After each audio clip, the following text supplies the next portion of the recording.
प्रश्नावली 1.1 में सबसे पहला सवाल है कि यूक्लिड विभाजन एल्गोरिथ्म का प्रयोग करके एचसीएफ ज्ञात करना है दी हुई संख्याओं का।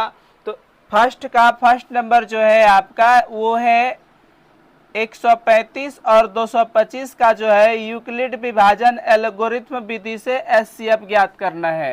तो देखिए इस विधि से एचसीएफ ज्ञात करने के लिए यूक्लिड साहब ने एक सूत्र दिया जिसके अनुसार क्या होता है ए बराबर बी गुना क्यू प्लस आर। इसी सूत्र की सहायता से हम लोग एचसीएफ ज्ञात करेंगे। आप लोगों को पहले बता दिया गया है कि इस सूत्र में से जो है जो बड़ी संख्या है उसको ए के जगह लिखेंगे और जो छोटी है उसको बी के जगह लिखेंगे। क्यू आर बैलेंस करने के लिए अपने मन से देंगे, ठीक है। तो ए का वैल्यू 225 लिखेंगे, बड़ी 225 है, अब बराबर बी 135 लिखेंगे। देखिए 135। अब क्यू को जो करना है, क्यू क्या करना है, क्यू अपने मन से देना है ताकि यहाँ 225 के बराबर हो जाए, ठीक है। तो क्यू अपने मन से कितना दोगे, यदि 2 दे देते हो तो 270 हो जाएगा। 270 तो है ये नहीं, 1 देंगे यहाँ 135 गुना 1 अब प्लस में कर देंगे कितना, प्लस में 90 ना, तो कितना हो जाएगा 135 प्लस 90 कितना हो जाएगा 225। अब फिर करेंगे क्या, इसको आगे करेंगे 135 को यहाँ लिखेंगे अब बराबर में 90 अब फिर गुना कितना लिखेंगे 1 अब प्लस में 45 फिर 90 को आगे करेंगे 90 अब बराबर यहाँ फिर 45 लाएंगे 45 गुना 2 90 होता है। और इस बार r का वैल्यू 0 रखना पड़ेगा। जब r का वैल्यू 0 होता है तो इसका b महत्तम समापवर्तक कहलाता है। अर्थात एचसीएफ कितना हो जाएगा, एचसीएफ ऑफ 135 और 225 का कितना हो जाएगा 45 हो गया आपका एचसीएफ वैल्यू, ठीक है। एक नंबर ये हुआ। और फिर पहला का दूसरा नंबर सवाल जो है आपका ये है 196,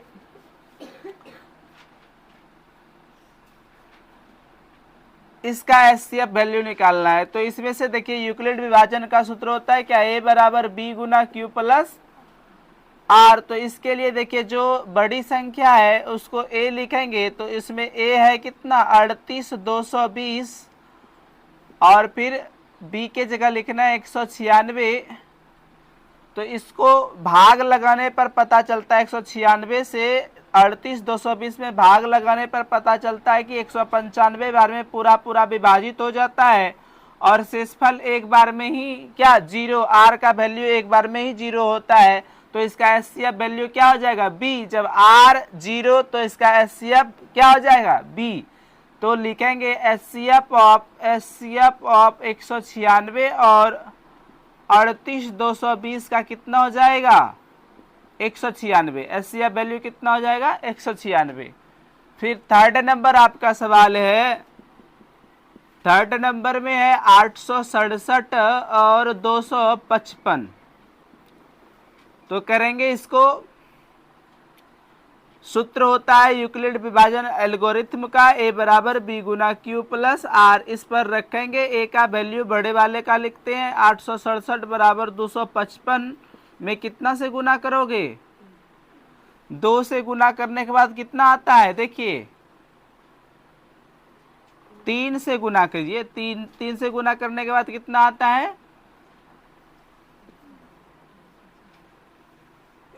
7 कितना आता है 700। शेषफल कितना बचता है 102 और फिर 255 को आगे कीजिए और 102 को बी बनाइए। 102 गुना फिर करेंगे कितना 2, 102 दूनी 204 तो बचता है कितना शेषफल 51।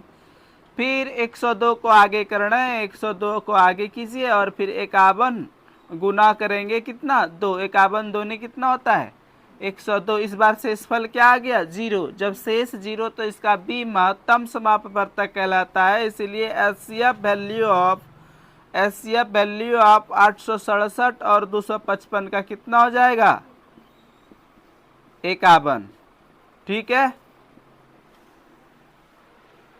लिखिए प्रश्न संख्या 2 में आपका है प्रश्न संख्या 2 में आपका है क्या कि दर्शाइए किसी विषम धन पूर्णांक का रूप 6q + 1 और 6q + 3 एवं 6q + 5 रूप का होता है। ध्यान दीजिए, ये सभी जो है इसको सिद्ध करना है कि ये विषम धन पूर्णांक के रूप हैं, विषम धन पूर्णांक के रूप हैं। तो देखिए सबसे शॉर्ट इसको सिद्ध करने के लिए नियम है क्या, इसको लिखिए, पहला को 6q + 1 है। ध्यान दीजिएगा, इसको हम लोग लिख सकते हैं कितना, 2 गुना 3q, 2 गुना 3q, अब प्लस में 1, इसको इतना लिख सकते हैं। 6q + 1 को क्या लिख सकते हैं, 2 गुना 3q + 1। और समझना है कि यदि कोई संख्या सम हो या विषम, इसमें 2 से गुना करेंगे तो वो संख्या सम हो जाती है, और जब उसमें विषम जोड़ेंगे तो वो संख्या क्या हो जाती है, विषम संख्या। अतः 6q + 1 का खंडन करके देखा इसको, तो प्राप्त क्या हुआ कि ये विषम संख्या का फॉर्म है। क्या है, विषम संख्या का फॉर्म है। उसी प्रकार देखिए 6q + 3 को भी खंडित कीजिए, तो इसमें भी इसको लिख सकते हैं 2 गुना 3q, अब प्लस में विषम संख्या, फिर ये हुई तो विषम संख्या का रूप है। सबसे शॉर्ट नियम है ये बनाने का, क्या, 6q + 1 को खोलकर देखने पर पता चलता है कि ये विषम संख्या का रूप है और ये भी विषम संख्या का रूप है। चूंकि 3q कोई भी पूर्णांक हो, सम हो या विषम, ठीक है, कोई भी पूर्णांक हो, उसमें 2 से जब मल्टीप्लाई करेंगे तो वो सम हो जाएगा, और उसमें अब विषम जोड़ेंगे तो विषम होगा और सम जोड़ेंगे तो सम होगा। इसीलिए विषम जुट रहा है तो संख्या विषम होगी। साथ ही उसी प्रकार 6q + 5 है, इसको भी उसी तरह लिखेंगे 2 गुना 3q + 5, और ये भी विषम संख्या का रूप आ रहा है। क्या आ रहा है, विषम संख्या का फॉर्म है। और इस प्रकार तीनों का खंडन करने के बाद विषम संख्या प्राप्त होता है, नीचे लिख देंगे। अतः इस प्रकार हम लोग कह सकते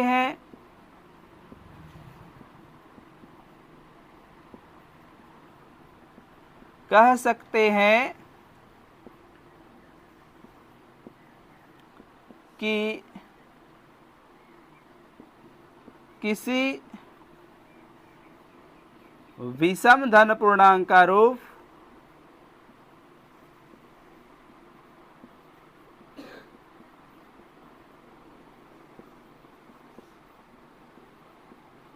(6q + 1, 6q + 3 एवं 6q + 5 रूप का होता है।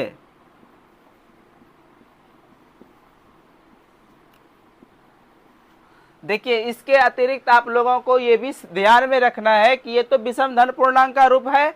आपको एग्जाम्पल में एक सवाल दिया हुआ है कि सिद्ध कीजिए कि किसी समधन पूर्णांक का रूप, ये विषम धन पूर्णांक का रूप है, समधन पूर्णांक का रूप क्या, 2q + 2, 2q + 0 रूप का होता है। ये रियल में देखिए, आप 2 को, q जहां पूर्णांक है, 2 को किसी भी संख्या से गुना कर देंगे, q कोई पूर्णांक है, सम या विषम। देखिए आपको यदि सम धन पूर्णांक सिद्ध करने बोले इस तरह के संख्याओं को, तो इस तरह खोल के देखेंगे इसको भी, भाई ये q पूर्णांक है, पूर्णांक में 2 से गुना करने पर कुछ चाहे सम हो या विषम पूर्णांक हो, उसमें 2 से जब मल्टीप्लाई करेंगे ना तो वो सम संख्या ही होगी। क्या होगी, सम संख्या।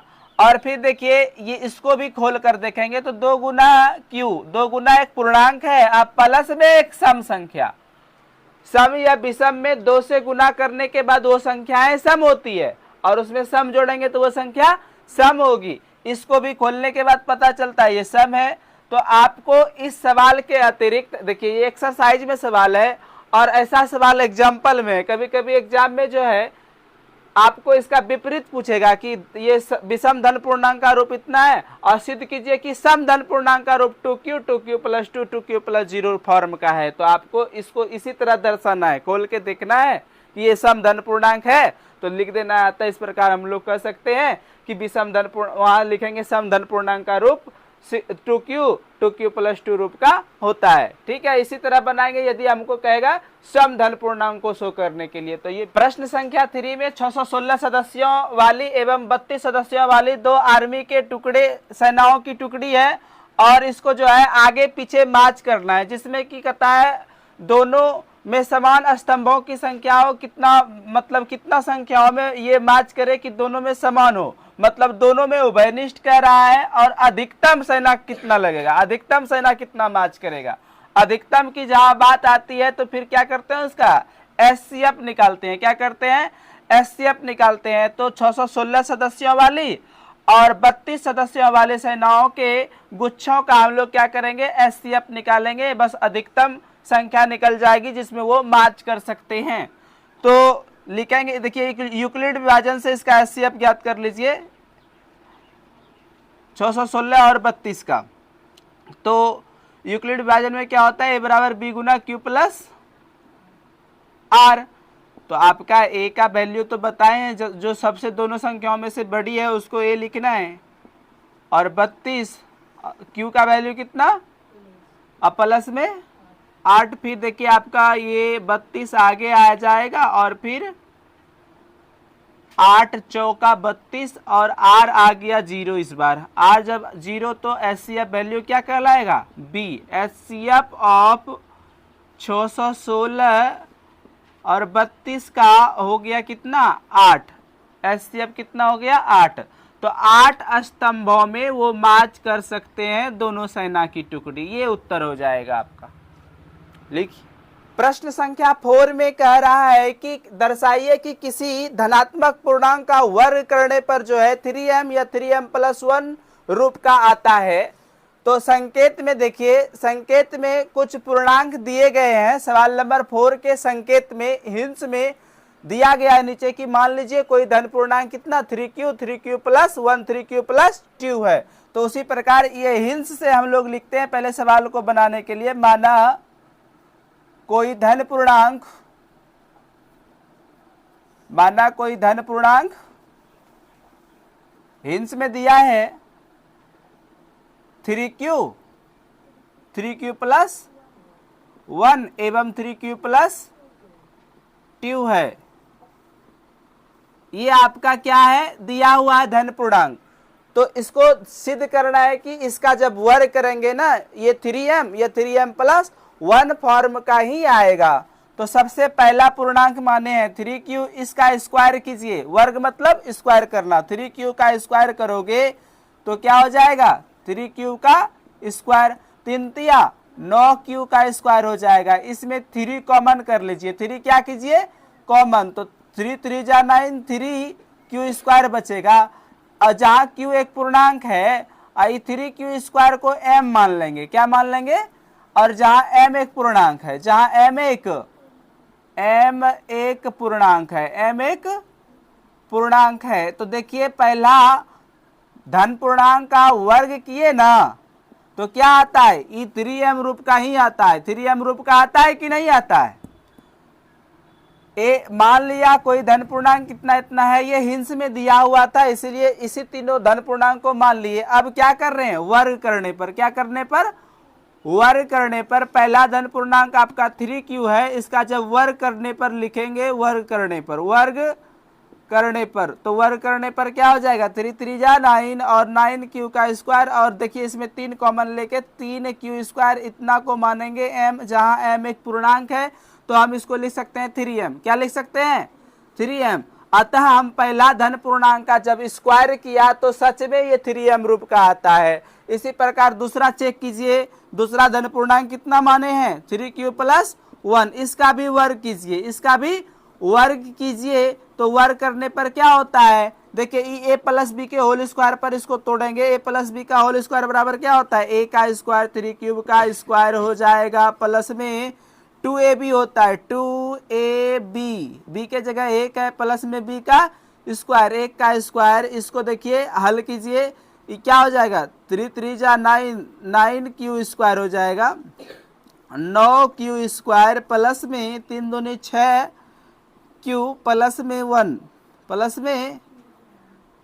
1 हो जाएगा। देखिए इसमें आप कॉमन करेंगे, दोनों में 3 3 तो कॉमन आ जाएगा। 3 3 जा 9, 3 क्यू स्क्वायर प्लस 3 2 जा 6, 2 क्यू बचेगा। इसमें 3 तो कॉमन आएगा नहीं, इतना को तो छोड़ना पड़ेगा बाहर, तो इतना को मान लेंगे m। जहां m एक पूर्णांक है तो इसको लिख सकते हैं कितना, 3m प्लस 1। देखिए मैंने दूसरा धन पूर्णांक का भी वर्ग किया तो क्या 3m प्लस 1 रूप का होता है, ठीक है। और फिर तीसरा का करके देखते हैं। तीसरा धन पूर्णांक कितना है, तीसरा धन पूर्णांक है आपका 3q प्लस 2, और इसका वर्ग करने पर क्या हो जाएगा, देखिए स्क्वायर कीजिएगा तो क्या होगा, स्क्वायर a प्लस बी के होल स्क्वायर पर इसको भी तोड़ना है तो a के जगह 3q है, 3q का स्क्वायर कर दीजिए, प्लस 2ab, 2a के जगह 3q है और b के जगह 2 है। अब प्लस में क्या, b का स्क्वायर मतलब 2 का स्क्वायर। तो क्या होता है कि इसको 3 3 जा 9q स्क्वायर स्क्वायर करने के बाद होता है 3 दूनी 6 दूनी 12 का q हो गया। अब प्लस में 2 दूनी 4, 2 को 2 बार गुना करोगे तो 4 होगा। अब इसको एक लाइन और बढ़ाइए, 3q का स्क्वायर लिखिए, प्लस में 12q लिखिए, और हम 4 को लिख सकते हैं 3 प्लस 1, 4 होता है 3 प्लस 1। अब इस तीनों में 3 कॉमन आ जाएगा आसानी से, 3 कॉमन कर लीजिए, 3 3 जा 9, 3 बचेगा, q स्क्वायर 3 चौका 12 होता है, 4q बचेगा, और 3 ले लिए कॉमन तो नहीं कुछ, तो यहाँ 1 बचा। इस 1 से 1 भी 3 कॉमन नहीं आएगा, ये बाहर में रहेगा। इतना टा को फिर से मानेंगे m, ये आपका 3m प्लस 1 फॉर्म का आ जाता है। अतः मैंने देखा 3 धन पूर्णांक लिया और तीनों धन पूर्णांक का वर्ग करके देखा तो 3m या 3m प्लस 1 रूप का आता है। क्या आता है, 3m या 3m प्लस 1 रूप का आता है। इतना दर्शा के हम लिख देंगे कि अतः इस प्रकार कह सकते हैं, अतः इस प्रकार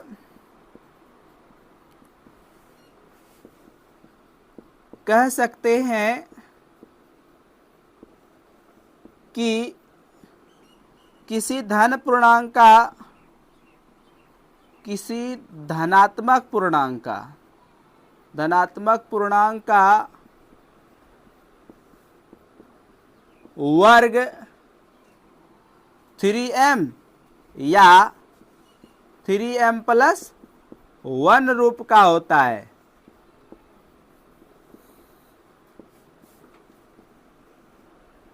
ठीक है, बस हो गया। लिखिए प्रश्न संख्या 5 में है आपका, कहता है सिद्ध कीजिए कि कोई धनात्मक पूर्णांक का घन का रूप जो है 9m प्लस 1 या 9m प्लस 8 रूप का होता है। ठीक है, सवाल में क्या कह रहा है, किसी धनात्मक पूर्णांक का घन करने पर उसका फॉर्म कैसा आता है, 9m प्लस 1 या 9m प्लस 8 रूप का होता है।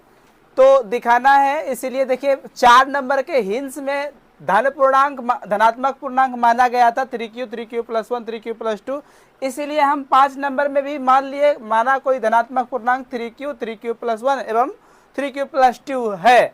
अब देखिए लिखेंगे घन करने पर, क्या करने पर, घन करने पर।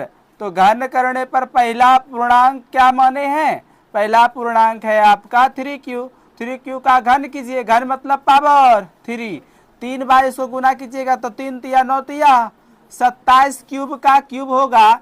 इसमें 9 कॉमन कर लीजिए, 9 3 जा 27 होता है, 9 तिया 27, उसके बाद 3 क्यूब का क्यूब बचेगा। इतना को आप m मान लीजिए तो ये 9m फॉर्म का आता है, जहां m एक पूर्णांक है, जहां m एक पूर्णांक है। ठीक है, तो मैंने सबसे पहला धनात्मक पूर्णांक का घन किया तो सच में 9m रूप का आता है। किस रूप का आता है, 9m रूप का आता है। फिर दूसरा धनात्मक पूर्णांक लेते हैं, एक 3q प्लस 1 है, इसको घन करने पर देखिए क्या होता है, इसको a प्लस बी के होल क्यूब पर तोड़ दीजिए, क्या होता है a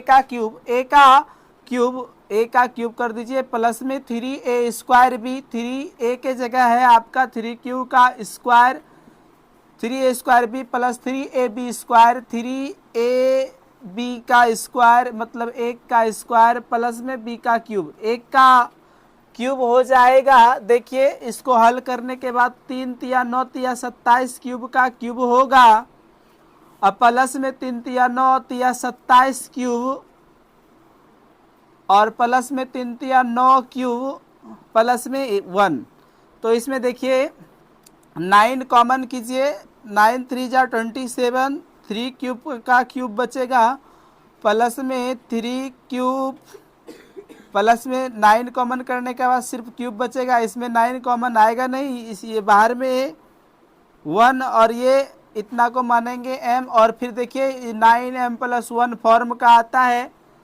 दूसरा धनात्मक पूर्णांक का घन करने पर इसका फॉर्म आता है 9m प्लस 1। अब एक और धनात्मक पूर्णांक माने हैं 3q प्लस 2, इसका भी घन करके चेक कर लेते हैं कि किस रूप में आता है।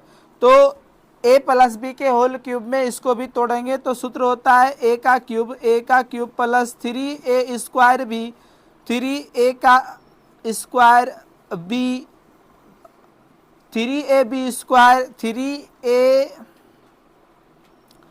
बी का स्क्वायर प्लस में b का क्यूब होता है। सूत्र से देखिए 3 तिया 9 तिया 27 क्यूब का क्यूब हो गया, प्लस में 3 तिया 9 तिया 27 दूने 54 क्यूब का स्क्वायर हो जाएगा, जबकि 3 तिया 9 क्यूब, 3 तिया 9 चौके 36 क्यूब होगा। अब प्लस में 2 दूनी 4 दूनी 8, 2 को 3 बार गुना करने पर 8 प्राप्त होता है। तो इसमें 9 कॉमन करने पर बचेगा क्या, 9 तिया 27, 3 क्यूब का क्यूब, और प्लस 9 छके 54, प्लस में 9 चौके 36, इसमें 9 तो कॉमन आएगा नहीं, बाहर रहेगा, इतना को मान लीजिए आप m। ये देखिए 9m प्लस 8 रूप का आता है। तो देखिए पता चलता है कि किसी भी धनात्मक पूर्णांक मतलब कि 3 धनात्मक पूर्णांकों में से जब घन किया तो इसका फॉर्म 9m प्लस 1 या 9m प्लस 8 रूप का आता है। मैंने करके देखा, इसलिए लास्ट में लिख देंगे, नीचे लिखेंगे कि अतः इस प्रकार कह सकते हैं कि किसी धनात्मक पूर्णांक का घन, किसी धनात्मक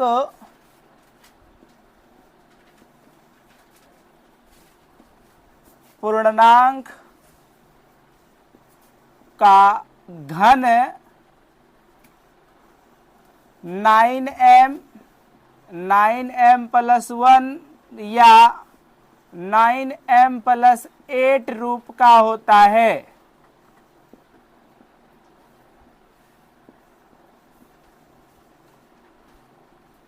ठीक है।